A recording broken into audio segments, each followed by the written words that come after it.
Hello and welcome back. Welcome to our latest episode in our new series on inspiring leadership. And thank you also for the terrific feedback that you've sent in. It is very much appreciated and it's very welcome. The purpose of these podcasts, as you'll know by now, is quite simply to learn from the best. We want to understand what makes a great business leader. How do they focus? How do they get people to follow their vision? How do they motivate? How do they deal with failure? And how can they use their influence for the good of all of us? Albert Schweitzer said, "Example is not the main thing in influencing others, it is the only thing. We will learn from experiences, good and bad, and that will always be our best teacher. There's always something to learn. So why invent pastry when we can use our grandmother's recipes?" For this podcast on inspiring leadership, I've come to the stunning setting of Oxford University, the world's leading university and the spiritual home of so many of our inspiring leaders, from sport to business to presidents and prime ministers. Since the inception of Gunner Cooke, we have held our annual symposium here every year to celebrate our culture and, perhaps more importantly, to learn from great speakers. Can there be anywhere better to do just that than this great seat of learning? I'm about to go inside this wonderful theatre at the Saïd Business School to welcome on stage and chat with our next guest. An audience of 300 Gunner Cooke lawyers and operating partners are eagerly awaiting to hear and learn from what he has to say. My guest this week began his career when his work in front of the camera caught the eye of the BBC, landing him a job as a children's TV presenter. This led him into sports broadcasting, hosting award-winning football shows for BT Sport, such as the Champions League and Formula One. In 2007, he founded Whisper Group, which now boasts a £100 million turnover, and he has over 300 staff. As the creator of the High Performance podcast, has interviewed guests from the world of sport, comedy, music, and politics.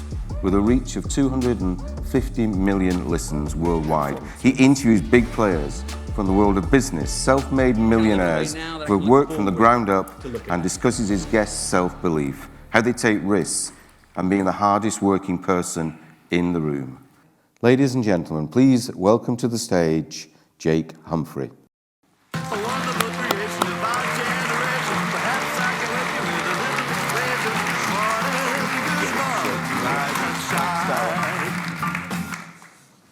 Thank you very much indeed. Hi everybody.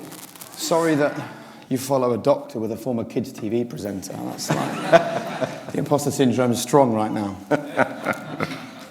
First of all, Jake, I did want to say congratulations on the podcast. I mean, I guess there's a lot of people here will watch the podcast, and I am almost addicted to it. So I just think it's a fantastic Why are you podcast. addicted to it? It's just inspiring, isn't it? I mean, it's entertaining. But it actually, you do come away. I'm asking questions. What's going on here? This will happen, I'm afraid. This will naturally... You've just put me on the back foot already. Yeah. Only because I hate being interviewed. I genuinely do dislike being interviewed. But I think it is. It is inspiring. It is entertaining. It's everything that you want from a podcast. But there is that first question, isn't there, that you always ask. And I don't know how many times you've been asked it now, but you've had lots of time to think about it. So what is high performance to you? So, high performance to me, and it changes quite often, but at the moment, it's optimism. Because when I first started the podcast, has anyone here heard high performance before? Yes. 4 people, that's great. 5. So when I first started high performance, I think I got high performance wrong at that time. So I really wanted it to be about the struggle and the fight and the scrapping and the getting knocked down and getting back up and clawing through the mud and trying to find success in the face of adversity. And, if we're going to talk about my backstory, we might do, there's a lot of that in that backstory. So I thought that's what this is about. And it was actually when I spoke with Johnny Wilkinson, the winner of the, not just the winner of the Rugby World Cup in 2003, but the guy with the famous boot that, scored the drop goal that won it for us. And I sort of spoke to him about this idea of high performance being just keeping on going when things are hard. And he said that he thinks he created a mental health crisis in young men when he wrote a book exactly about that, saying that for him punishing himself and having the hard times, he believed would get him to this beautiful place of acceptance and joy and happiness. And then he said that when he won the Rugby World Cup, he was happy. How long do you think he was happy for? Yeah, well, I've heard the podcast. So Oh, yeah, shit. So What about those of you that haven't? Well, 30 seconds. Yeah, 30 seconds he was joyful for. And then it really changed my thinking, because I think I was on what people refer to as this hedonic treadmill, where I kept telling myself that, you know, when I grew up in Norfolk, if I could end up on the telly, I'd be happy. And then if I became the kids' TV presenter on BBC One, not on the CBBC channel, then I'd be happy. And if I got a job in BBC Sport, then I'd be happy. And then if I became, you know, the main anchor for the Formula One or the football, then I'd be delighted. And then you realise that actually you achieve all of those things. And, you know, there was that great interview with Edmund Hillary when he scaled one of his early mountains, and he was interviewed, and they said, "What did you think when you got to the top?" And he said, "Well, I looked to the left and I saw a higher mountain." That is the problem. So I used to think that it was about the struggle, but now I realise that actually high performance is about fun and contentment in everyday life. You know, very similar to the kind of stuff that Rongan spoke about, really. I've really tried ever so hard, Darryl, to not just think that happiness is in the distance or on the horizon, or there's a moment where I finally arrive there, because all these guests have told me that moment never comes. There's a wonderful quote that I love, and actually it's from a philosopher in Oxford, John Gray, who says in a book called Straw Dogs, he says, "The most successful fisherman in the world is not the one who catches the most fish, but the one who enjoys it the most." Yeah. And I was equating that. I was listening this week when Ronaldo scored his 900th goal, and you think he's clearly he's the most successful, well, possibly the most successful footballer around. But actually, I suspect he's not the happiest. And he could be playing for Norwich City, your team, or he could be in the Conference League. And it is about finding it. And actually, you're right. The Johnny Wilkins thing, he takes it to an extreme, doesn't he? Because he then equates it to doing the washing up. Yeah, that's correct. Yeah, and yeah, I know that was my reaction as well. So he did. He said that for him. So I think we said to him, he said, "I now believe that doing the washing up is as important as winning the Rugby World Cup." Yeah. And that was our reaction was one of confusion. I said, that needs to be expanded, you know. And he said, well, so much of what we believe is success, right, or is something to be lauded or to be celebrated, is what society tells us is success. So you may well all have your own personal parameters of success, right? I suppose the question is, how much of those are actually your own parameters of success? And how much are those linked to what your colleagues and your partner and your kids and your parents and all of the media and everything else tells you is what success looks like? Probably most of it. And he said that, you know, in his head, he now has to believe that doing the washing up is as high achieving as winning the Rugby World Cup, because now he's at home doing the washing up, he's no longer playing rugby. And when I said, well, the two are very different, he said, no, they're not at all, are they? What is doing the washing up? Using your body to achieve a goal. Or what is playing rugby? Using your body to achieve a goal. And in his head, doing the washing up is as successful as that. And I'm not quite there yet, I must be honest. I think probably most people aren't. But I do think it's a very healthy place to get to if you can. Yeah.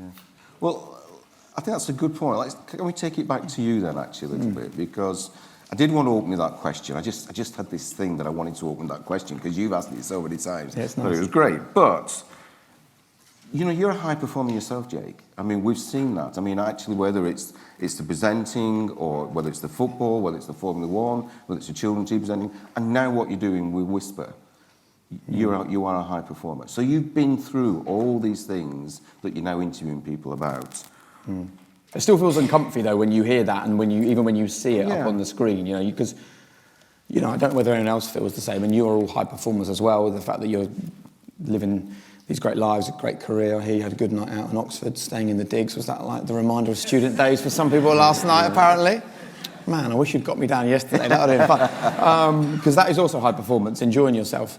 But I think none of us ever have that feeling that we are really high performers. I still feel like the kid from a little village in Norfolk. But I mean, I've heard you say that you were very average when you were. Incredibly. You were very average. Yes, so what is it that changed? What happened to turn you into this high performer? I think it was the things that I thought were making me average were perhaps not. They were actually building something that was going to be really useful in the future. I was speaking about this with Richard Osman the other day. He came on our podcast and I spoke to him afterwards, and I was talking about my upbringing being incredibly normal, and he said, no, you had a world-class upbringing. He said, because it wasn't especially easy, there were some challenges in the way, and I'm happy to run through what some of them are, but I think that what I've come to realise is that just because something is hard for you, it doesn't necessarily mean that it's bad for you. So there were some hard things, but I now, on reflection, I'm going to be 46 in a few weeks, I probably realised that those things were good for me as much as I didn't want to go through them at the time. But I think, and actually I have heard you talk about is when you didn't do well in your exams, did you? And that was the break, though, wasn't it, when you came into school, having not done well in your... Just tell us that story. Yeah, I mean, the failure of my exams kind of came on the back of a period of sort of struggles, really. So I was a middle child, grew up in a very loving house. There's no great trauma with a big T, right, in my upbringing. My dad was a charity worker, my mum was a teacher, and I was just basically shit at everything. I mean, that is I have 2 kids now, and I see it all the time, and maybe parents in the room as well, parents constantly saying, what's your kid's thing? Like, what are they good at? Like this constant chase for our children at 7 years old to have some area of excellence that we then have to foster and nurture. It's like, what race are you running? Because there is no race. And I was very much just at school, I guess I describe myself as the grey man, really. I mean, we'd moved house quite a lot because my dad lost his job, thanks to Margaret Thatcher a long time ago, and so we had to move. We moved to Norfolk. It was quite financial. We moved into an old people's home because we couldn't find a house to move into. And I then changed schools. On the first day, I thought, these kids are like, who are you? And I was like, I'm Jay. I've just moved from Peterborough. I'm living in an old people's home, which then led to this, understandable now, it's not really the greatest opening line, is it? It then led to a bit of bullying, right? Which kind of, over time, got worse and worse because I think schools so this would have been 1987, like late 80s, early 90s. Schools weren't great at dealing with it back then. So my mum, who was a teacher, went into the school, and I think she knew some of the teachers because they did a little sort of East Anglian teacher get-togethers, and she said, look, my son, Jake's getting bullied, can you do something about it? So the head teacher at the school I was at, when they had a whole school assembly, which was about 800 children in a huge hall in Norwich, at the end of the assembly, he went, one final thing. Can Jacob Humphrey, please stand up? Can you imagine? I know. So I stand up in this hall, aged, this would have been year 7 by now, so I've gone with these same kids from primary school to senior school. He goes, Jacob Humphrey is being bullied. That needs to stop.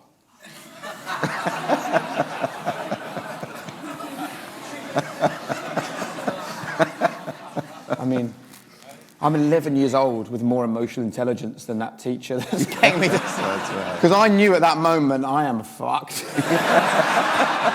So I was like, okay. So it did then get worse, right? And so the only option then was to move schools. And, people, and I think from that, I carry this feeling. I hear people so often say, winners never quit. You should never quit. Yes, you should quit. There are things in life where it isn't right and it isn't going in the right direction, and you should quit. Quit those relationships, quit those things, quit those moments. So I did quit. And then I went to a school, and that got an awful lot better. But I just wasn't very good at much. I wasn't into sport. I was rubbish at sport, which is ironic given my career. I didn't do acting, I didn't do anything on the stage. I kind of floated along. I was a late developer, and it's funny, my nephew Joseph is fucking identical to me now, and my sister's like, he's so much like you. And I'm like, I know that's not a compliment. So I just floated through, and then I got a job at McDonald's, and for the first time I thought, this is great, working, gives you a reward, this is brilliant. And then I got called in one day to the manager's office, and he went, we're going to let you go. And I said, you're going to let me go? From McDonald's. That's a much better ringtone than the earlier one, by the way. I said, you're going to let me go? He said, yeah, lack of communication skills. So, by now I'd have been about 16, 17, and that, you can laugh at that now, but it was a real hard moment. You're like... Did you feel you had a lack of communication skills? I was cooking chips all day. And I don't think you don't have the wherewithal to say to the guy, sorry, I spent 8 hours standing at a fat fryer, what are you talking about? So I just had to take that on the chin and went home and had to explain to my parents I'd lost my job. And then about maybe 3 or 4 months later, we had a really difficult time in my family when my grandfather had died, and he'd broken his back in a farming accident in the 1960s. And again, when I talk about hard things aren't necessarily bad things. So funny, he broke his back in a farming accident, so my dad, who was living away from home, came home to look after his dad and met my mum. So I know, every day when some like shitty thing happens or whatever, I always remind myself, I am actually only here because my granddad broke his back. And I think sometimes we need reminding of that, right? These sliding doors moments. So awful thing for him, it turned out to be the thing that brought my mum and dad together. And then my grandma was his carer, and he sadly died, and she just really struggled. I remember she was at our house on this Wednesday afternoon. I was doing my homework in my sister's bedroom because she'd gone to uni, and my grandma, she came in, and grandparents are always the happy ones, but she looked like devastated. I said, "Are you okay?" She goes, "I can't go on."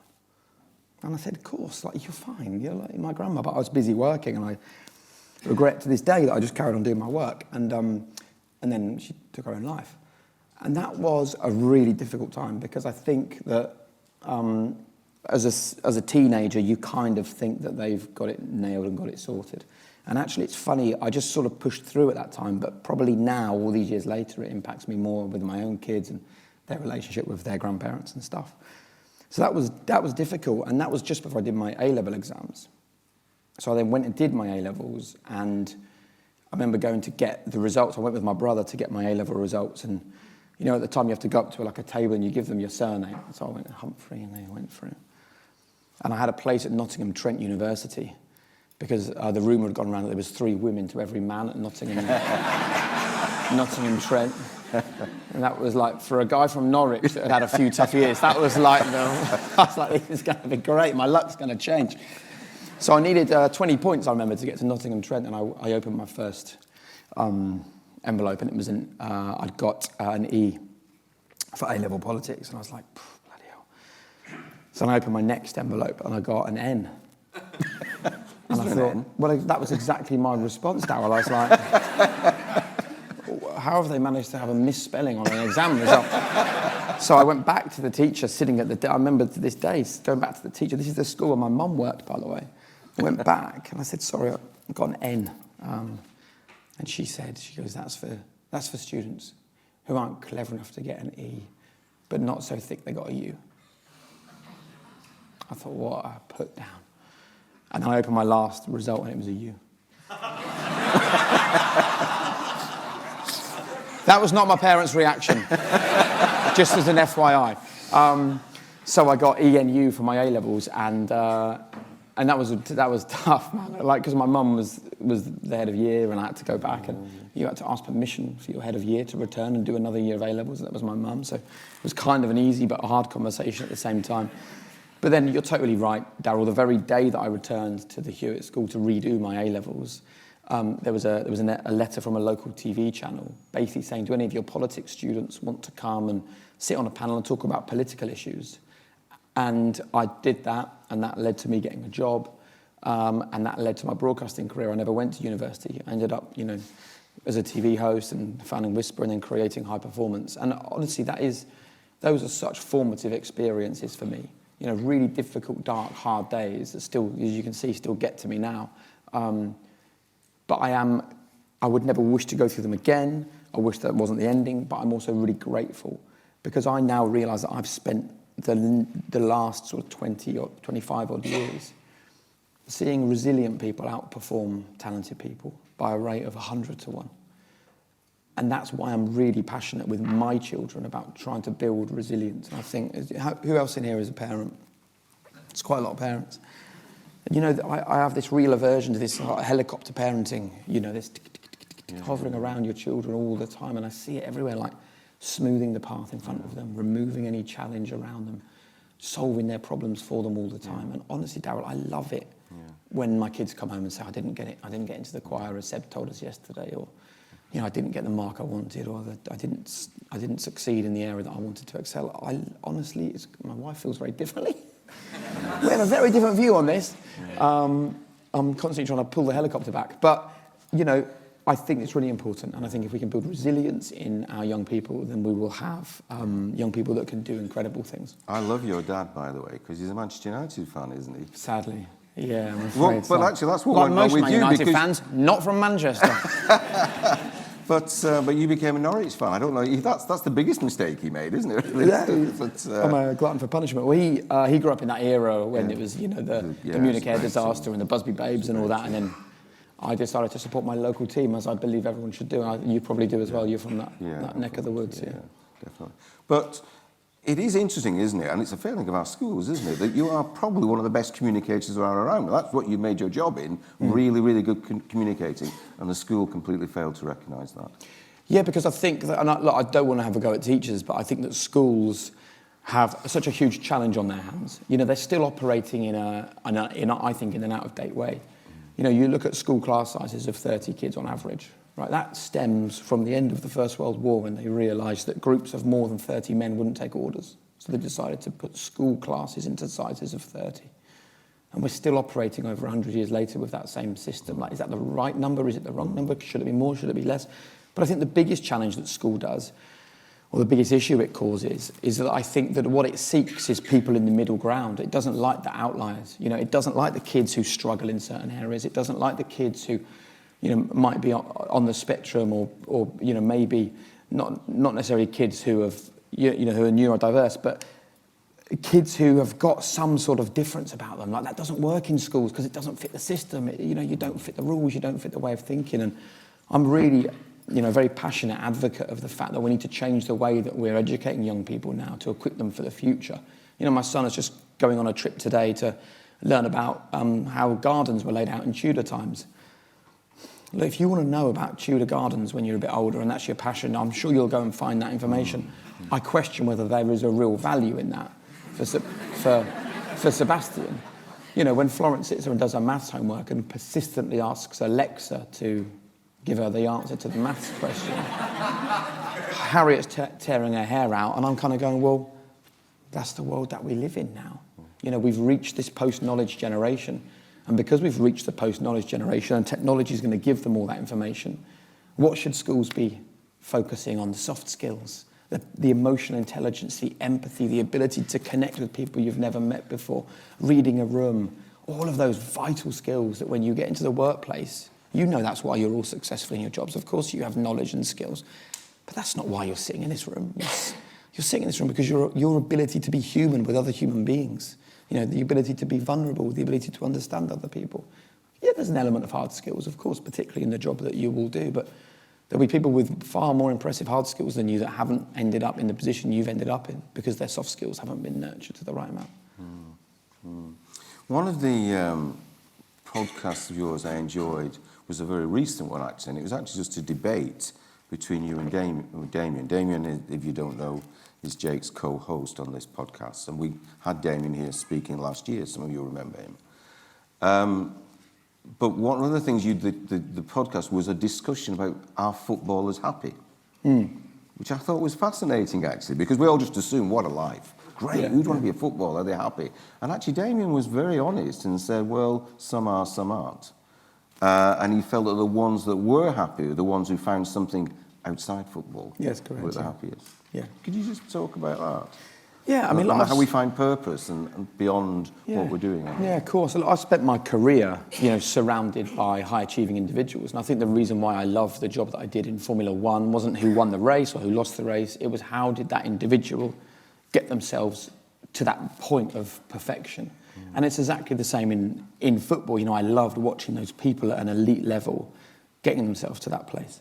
But I think all of us run the risk of attaching all of our self-worth and all of our success to one area of our lives. And I get very frustrated, just to talk about the football thing for a moment, I get very frustrated with the way that we talk about football and talk about footballers. And I've had a lot of them on the podcast. We have Phil Jones, actually. We recorded with Phil Jones this week, who's obviously just retired from Manchester United. But we seem to be in this place where as soon as someone displays any kind of individuality or any element of personality, we can't wait to beat it down. So as soon as Daniel Sturridge comes out with his Sturridge stir-in sauces, you've got pundits on the television going, he needs to concentrate on football. As soon as you've got Tom Davies at Everton going to a fashion show in Milan and dressing in a way that most people don't imagine footballers to dress, he gets pilloried and criticised in the media. As soon as you've got a footballer that wants to buy a nice fast car, or in the case of Raheem Sterling, buy his mum a house, they then get criticised for ostentatious shows of abundance. He's just done something amazing for his mum. Why on earth would we criticise that?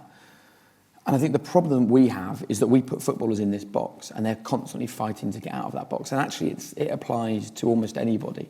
We love to put them in a box. And so what we've found with the footballers that we've spoken to, those who go, do you know what, I really like, Hector Bellerin was a brilliant example of this. We spoke to him about how you can sort of retain your happiness in this difficult world of the constant glare. And he said, you need to live like a candle, was the phrase that he used, which, considering it's his second language, is highly impressive. He said, live like a candle. And we said, well, what do you mean? He said, well, when I was at Arsenal, and he was a full-back at Arsenal, he said, when I was at Arsenal, I was playing well, and I was in the team. Arsene Wenger was talking to me, my teammates invited me to everything. I'd get into training as the first guy, I'd walk out with my chest out proud, I'd train really well, and I would feel amazing. He said, then I got injured and I lost form. And suddenly Arsene Wenger wasn't interested in talking to me because he was focusing on the players that will be representing Arsenal at the weekend, and that's where his attention has to be. And those players in that team were trying to create a unit as tightly knit as possible because they were the ones that were going to have to fight on a Saturday against the opposition, so that was understandable.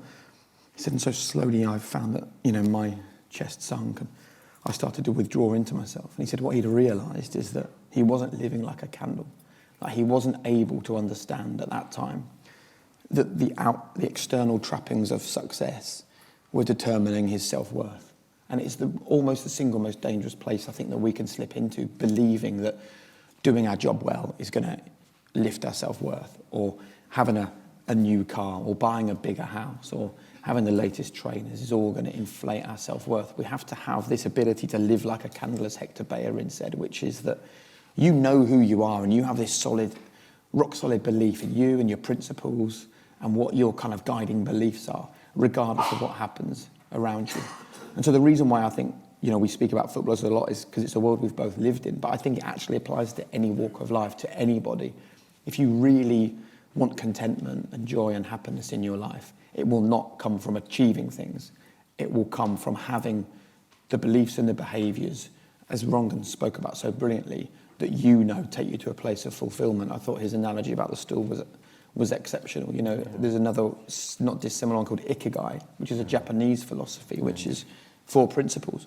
What am I good at? What do I love to do? What does the world need? Can I earn money from it? Well, if you can earn money from something the world needs, you're good at it and you love it, you find that thing where all those meet in the middle. That's your Ikigai. And that's what we should all be striving for, I think. Yeah. And actually, to follow on from that, I think it might have been when you were on Rangan's podcast, actually, you spoke about how you used to be a catastrophizer. Yeah. I think. And I often talk with people within the business here that it's never as bad as you think it is and it's never as good as you think it is. Let's get some balance. But we do all tend to have that catastrophizing element inside of us. And I thought you give a lovely story of how you dealt with that. Can you remember that? Can you talk to us about Remind me the story, then I'm sure I will.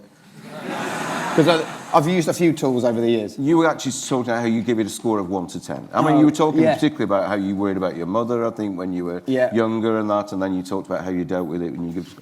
Actually, I've just told the story now. It's pointless, actually. No, you haven't. The catastrophizing thing is still very much there, right? Yeah. And I think that part of it, I don't know if anyone else in here is a catastrophizer, but I'm certain something happened in the backstory of my family to someone's children, because every time my kids leave my sight, I hate it. I have this image in my head I'm never going to see them again for some reason. Other parents are so chilled, we're in the pub and the kids disappear off over there. And I'm just constantly I'm just going to go to the bathroom. And I sort of go into the pub, out the back door, over on the field, where are the kids? If I can see them, I'm like, okay, they're fine. And I think this all comes down to us knowing ourselves a little bit better. So one of the tools that I love to employ, actually, is this idea of, is it a fact or is it a feeling? And this is such a valuable and vital tool for me, because I will catastrophize about stuff an awful lot. And, my wife Harriet, and she's not dissimilar. She is the same. And so we say to each other often, like when I'm lying in bed wide awake at night, she says, what are you worrying about? I'm like, well, I just think, what if this happens and this happens and this happens? And she said, well, that isn't a fact, is it? Because none of that stuff has happened yet, therefore it's a feeling. And I think managing to separate your facts from feelings is a really important tool for people. And I think it really comes back to understanding that actually, I do think that we are responsible for really dealing with these sorts of things. You know, that the thing that was really helpful for me was understanding the difference between fault and responsibility. Like right at the start of the high performance journey, we interviewed a mindset coach who spoke about the difference between fault and responsibility. And I think it's really important to remind all of us, right, there are things that are not our fault, yeah? So there will be people in here that are currently maybe carrying some trauma from their childhood. That's not your fault. There'll be people in here might be currently in therapy or having some challenges with their mental health. Not your fault. Maybe it's a physical issue, not your fault. Maybe you're having relationship problems at home that are not your fault. But actually, does that mean they're bored and they've had enough? I think they're expecting a song, actually. When we fade up the music, that's when to wrap it up. And I just think it's really important that we understand the difference between fault and responsibility. You know, many of those things are not our fault, but actually our responsibility is to work out the tools to deal with those things. COVID is probably the best example. You know, your business in COVID, I'm hoping it wasn't your fault or the fault of anyone in this room, but it still remained your responsibility to find your way through that. And I think just changing the way that we see the world, your fault versus your responsibility, is it a fact or is it a feeling? Just because something is hard for me doesn't mean it's bad for me. I think that's really what high performance for us is all about. These traditional, these old ideas, we need to question them and we need to challenge them. Yeah. In a second, I do want to just see if there's a couple of questions from the live audience that we've got here. But just as we're doing it, so just stick your hand up and then someone will come and find you. But just before we do that, the podcast is Inspiring Leadership Podcast, and you've interviewed quite a lot of business leaders as well in the podcast. Yeah. So what have you gleaned? Is there just a couple of things that you can give, just a couple of tips that you think you've seen consistently good business leaders do well? Absolutely. Look, we've spoken about emotional intelligence. Vulnerability is absolutely vital, right? And I think that one of the challenges that we have in this world is you have senior leaders that stand up and go, I want everyone in this business to be really open with each other. But you look at that person and they don't do that. Like if you can create an environment at gunnercooke where it's absolutely okay to struggle, to fail, to put your hands up, then you will have a far more productive and powerful business.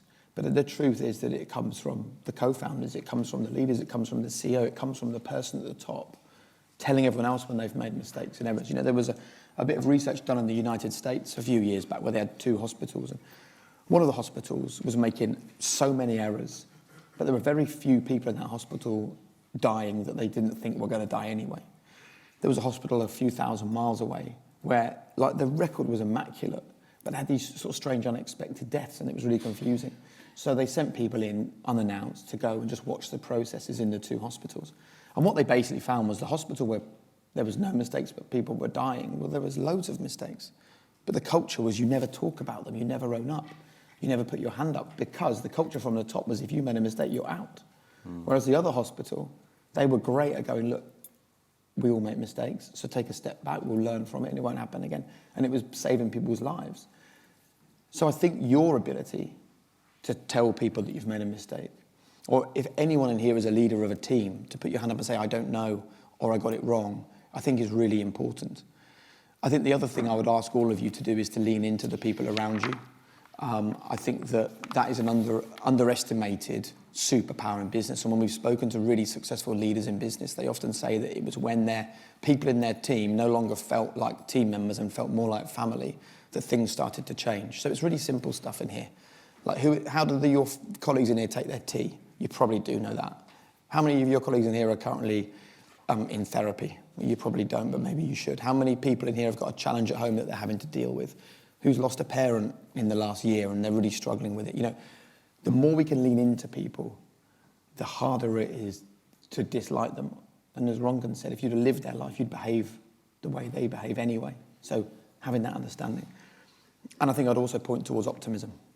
Like, honestly, Darryl, every single guest that's come on High Performance is an optimist. And I think that is the true superpower of high performance. And what I love about optimism, right, is that like joy and happiness and contentment and flow and control, as Rongan spoke about, all of those things will come and go because that's life, right? We can't be always happy. It's unattainable. We can't always be joyful. We can't always be content. But I believe we can always be optimistic. And I do believe that we should always have hope. I think hope and optimism are a true superpower. So I am not a great optimizer of my life, but one of the things I do when I lay my head on the pillow at night is just say, like, that's 24 hours that you're never going to get back. Is the last 24 hours a good trade? Like, if you left things better than they were first thing this morning, that's the first question. Sometimes the answer is yes, often the answer is no. But even when the answer is no, or like that was a bad day, or I made some mistakes, the other thought that always comes into my head is tomorrow might be a great day. And I think that's what I love about optimists. You know, Jimmy Carr was interviewed and described them as like buying lottery tickets. He said, optimists are just constantly buying lottery tickets, and we know the chances are that the lottery doesn't pay out very often, but when it does, it really pays out. And you mentioned Damien, my co-host. I'll tell you a very quick story. Have you heard of Mel Robbins? American author, like amazing thinker from the States. Well, Damien grew up in the boxing gyms of Manchester, so, you know, he's like a sort of a pretty rugged guy, and he came on the Zoom call because Mel was joining us over Zoom, and before she joined, he went, "What the bloody hell is all this?" And I said, "Well, she's written a book, Damien, where you have to get up in the morning and high-five yourself in the mirror." And he went, "Fucking hell." And I was like, I know, but, you know, like, she's hugely popular in the States, and this could be really interesting. And he went, "Okay." I said, "I tell you what, why don't you ask her?" And he went, "All right, then I will." So sort of 10 minutes into the conversation, he went, "Mel, I've got a question. I don't really believe in all this. I'm pretty cynical about all of this high-fiving in the mirror." And she just went, "Damien, tell me, how's cynicism working out for you in everyday life?" And I believe that is high performance. Like, the ability not to be a cynic. You know, you can come in here now and go, "What a waste of 2 days. Why are we doing this? I've got shitloads of KPIs and targets to hit. Like, why do we have to stay in university digs? You know, why do I have to drink with these people? I don't even really know them. I've got pressures at home." You can have a life like that, right? But you'll still be here for 2 days regardless. Or you could just go, "Do you know what? I might meet some amazing people. I might change the way I think. I might, you know, totally transform the business." So have that mindset, and you will find that life changes. And I think what's great about optimism is it is a force multiplier. Optimism. If you're optimistic, Absolutely. it's contagious, isn't it? It gets passed on and passed on. That's what's so beautiful. And some of our guests have got to the point where they've written letters to their friends to say, "Look, I'm on a high performance journey. I'm having to leave you behind." That's quite full on. Robin van Persie did that. But actually, I find optimism just does the job for you, because you know, like, those pessimists just hate it. They hate being around optimists because it makes them feel like really uncomfortable. They just slowly melt into, you know, like some people, when they walk in the room lights up. Other people, when they leave the room lights up when they're wrong. And if you're thinking, "I've never met one of those people," it is you.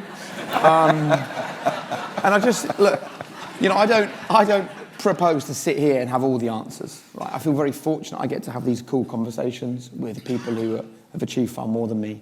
I still feel like that struggling guy who grew up in a little village in Norwich. I absolutely feel like I've stumbled through. I don't believe there's a moment where we go, "I'm a high performer, I'm content, everything's perfect." But I also do believe that the more I've read about neuroplasticity, the more I believe that the brain can be moulded. And I honestly believe that hope and optimism and a positive mindset for the future, despite all of the negative stuff that's around us, is the one thing that we do have. And the more that we spread that, the greater the world becomes. And the greater the world becomes, the greater it is, hopefully, for our kids and our grandkids. Brilliant, brilliant. Helen, is there a couple of questions that we can... Hiya. Thanks.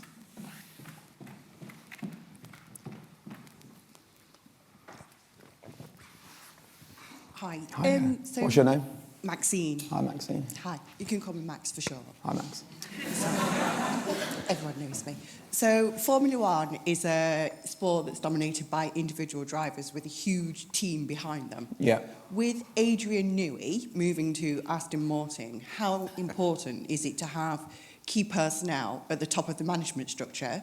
Will he help change the futures of Aston Martin, or will Lewis just smash it at Ferrari next year? It's a great question. So This was I think you exactly might the need sort to of put question. some context. I think you've lost everybody else in the room, actually. But I think you might just put a bit of context Yeah, on it. we need to go and have a nerd off in the corner about Formula One, don't we? Yeah, but this is the man. Look, the reason why I love Formula One so much is that it's the perfect mix, right, of individual sporting brilliance and engineering prowess. And let's be totally honest, if you put Lewis Hamilton in a house, he isn't even finishing in the top 10, right? The truth is that you can only drive a bad car so fast. So actually, I love the fact that Adrian Newey has been given this huge, £30 million bumper payday to go to Aston Martin. Because I think we've lived in a world for so long where the nerd doesn't get the rewards, you know, like the quiet leader doesn't get celebrated. And I think that we're moving into an era where the quiet leader is celebrated more. Eddie Howe at Newcastle, Gareth Southgate with England, Adrian Newey now going to Aston Martin. I think those sort of old ideas of like very macho men shouting loudly till people follow them is melting away. And the truth is there's a big regulation change coming in 2026. Adrian Newey, I believe, will design a car that wins Aston Martin that championship. So hopefully Ferrari design a fast one for Lewis next year so he can finally win the 8th that was stolen from him back in 2021.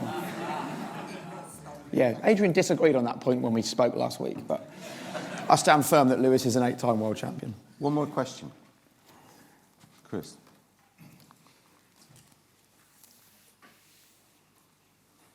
Morning. Hi there, I'm Chris. You talked about high performance, but you said at the opening part of your discussion that sometimes it's okay to quit. Yeah.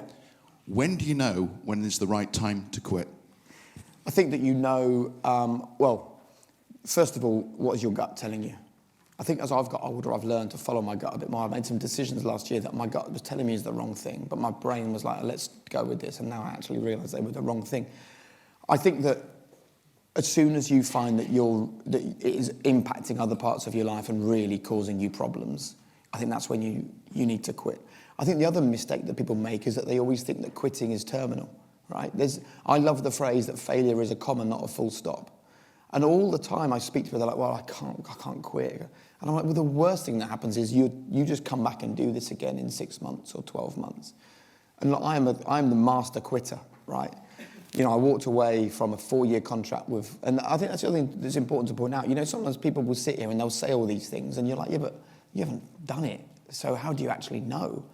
You know, I left the BBC when I had a 4-year contract to do Match of the Day 2, Match of the Day when Gary didn't do it, World Cup, Euros, Commonwealth Games, Olympic Games, and a quiz show. It was the quiz show that meant I left, actually. But I had that offer, and then I had another offer from BT Sport. And the truth was that I knew that the opportunity to launch a new TV channel from scratch was something that comes so rarely in the career of a broadcaster. And I won't deny that the day that I started at BT Sport, I walked in, there was 4 people sitting around a table, and I thought, what have I done? Like, I've left the oldest broadcaster in the world to come and do this. But I just knew that I had to challenge myself to do something different at that point.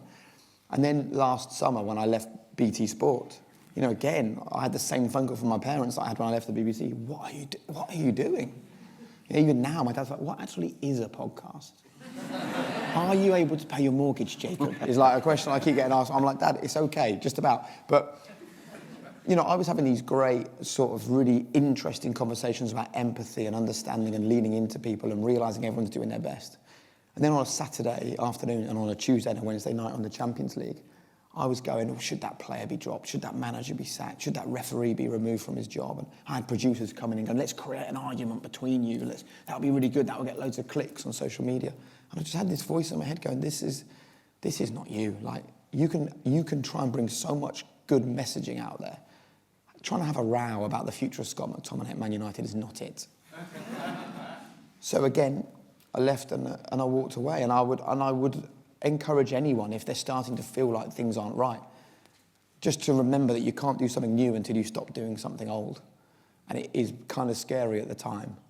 But what I never want to be is, you know, Rongan spoke brilliantly, didn't he, about the deathbed. I never want to be laying on my deathbed and have all these ghosts of missed opportunities floating around going, if only you'd have believed in yourself, you could have done this. If only you'd been a little bit braver that year when you could have been brave, you could have done this. If only you trusted your gut, you could have done this. So I'm not saying that the decisions I've made are the right decisions, but I am saying that they felt right at the time. And after 300 episodes of High Performance, we've broken it down to 3 sentences. Do the best you can where you are with what you've got. And I think every time I've tried to make a decision, it's the best I can where I am with what I've got. Hindsight sometimes tells you that was a bad call, but you can only be in that place where you are when you make that decision. Good luck with quitting the business. I'm joking. Chris, can we have a word afterwards? I think we're just about finished. I just want to ask you just a really couple of really Sure. quick-fire questions, actually. If there's one change that you could recommend that would bring about, one habit to change that could bring about a big change in someone's life, what would it be? Yeah. So I would say there's 2, and I'll try to do them really quickly.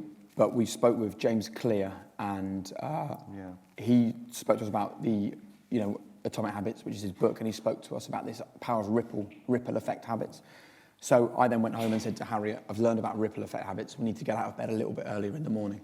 Because our mornings, and you might relate to this, used to be get up just 5 minutes before we needed to kind of be downstairs eating breakfast. And so then it was try and get the kids out of bed, and then it was a rush to breakfast. Nobody spoke to each other. Right, Harriet, I'll make snack. You get the school bags. The kids would then just sit on their own and eat some cereal or something because we were busy doing stuff.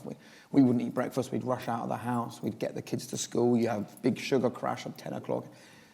Eat a pastry or something like that, and then you're not hungry for lunch, so then you have another sugar crash in the afternoon, so you have a really carby dinner, and then you think, well, today's blown anyway, so open the wine, let's have some Pringles, like, today's a lost day, we'll start the diet tomorrow. And that whole day was because we weren't doing the right thing in the morning, and this has become a cliche, getting out of bed early has become this thing everyone talks about. But we did, after the advice of James Clear, we set the alarm for 20 minutes earlier, so we got up, we did the snack for the kids, and got their school bags by the front door in that 20 minutes, made ourselves a cup of tea and actually had a conversation about what the day ahead looked like. Florence and Seb got up, we'd laid the table, we actually sat and ate breakfast together, we ate breakfast. And when you feel like you've started the day well, you want to try and continue that on. So for me, getting up early is really vital. This idea of ripple effect habits, little things that can really impact your life. And the second one that I'd share is a guy called Shane Parrish, who created the Farnham Street blog. Again, a brilliant conversation on high performance where life was seemingly really good for me. And I said to him, I feel overwhelmed. I just don't feel like I'm in a good place. And he said, well, what are the 3 things you love the most? I said, my kids, my wife, my kids, my wife, and going to the gym, in that order. And he said, great, what's your diary like? I said, I use my phone for my diary. He said, show me your phone. I showed him my phone. He said, you've got 12 things in your diary tomorrow. Not one of them is your kids, your wife, or the gym. And I was like, yeah, because I know that stuff really matters to me. Therefore, I get it done anyway. Do you get it done anyway? Well, no, I don't get it done. Why not? Well, because what's really important to me is Harriet, Flo, Seb, and the gym.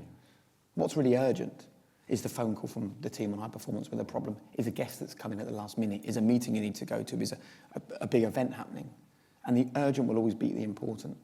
So I would urge all of you that if things are important to you, don't be shy about optimizing and diarising those things, because they will slip by and you don't want to get to that point where in 5 years' time the stuff that was important hasn't been done and you regret that forever. Brilliant. I'd hate to ask you for a long answer, actually. Oh, mate, I'm sorry. But, I apologise. I feel I got too much to My share. last question, and actually you are alive. I love actually how your career has developed, and you're clearly learning all the time. You see every day as a way to develop your learning and cultivate that habit of learning. What sort of habits can you share again that help us to develop that lifelong learning habit? Mate, be a weirdo. Like, honestly. Really? Mate, speak to people. And that in this country is considered weird behaviour. But you get on a train and just speak to people around you. I mean, my favourite question to ask people, because, we all do the same thing. How's things? Great, thanks. Had a holiday? Yeah, it was good. Where'd you go? Greece. Great. You've learned fuck all. You've learned nothing about that person. They've got nothing out of that, neither of you. My favourite question, what's happening for you right now? And you know what? 9 times out of 10, if I say to you, what's happening for you right now? What would you say? Work's busy. Yeah, work. That's where your brain Work works. busy, And I didn't ask you about work. I said, what's happening for you right now? What's going on for you? And that is really important because you just break down that layer of just Difficult when you do that, though, is you're asking people, we all keep, yeah, I'm having a good day, yeah, I'm fine. It's getting beneath that question. That's why what's happening for you at the moment is a different question. Yeah. Or again, people think you're weird when you say it. I'm like, when did you last cry? Yeah, well, I definitely wouldn't tell you that. But the reason why those sorts of questions are important, and I don't know, like as I've got older, I've really started to have an aversion to big social events, when you have to just go out, because I just hate the conversation. There's a voice in my head going, I'd love to get to know these people, but no one's asking the question for us to get to know each other and stuff. And so when did you last cry? Are you happy? Like another one, how many out of 10? Are you happy? Can we do this in private? I feel like I'm being uncomfortable. So I would just say the biggest, and I will shut up, ask better questions. Just ask better questions. Yeah. Good. Wow, I've really enjoyed that. And I'm sure you have. It's been a real pleasure, Jake. I mean, I genuinely knew it would be, but it's been even more of a pleasure than I actually thought it would be. Thank you. Thank you for finishing with a compliment. Was that the one where you went, You've thrown me with those last questions, actually. I'm still wondering what's... Anyway, right. We all want to know when you last cried now. That's the thing. We're like... I love the High Performance Podcast. If you've not listened to it, guys, you do really need to tune in and share it. It's great. And Jake and Damien together are really powerful. It's really, really entertaining. Thank you very much, Jake. Darryl, thank you. Thanks, everyone.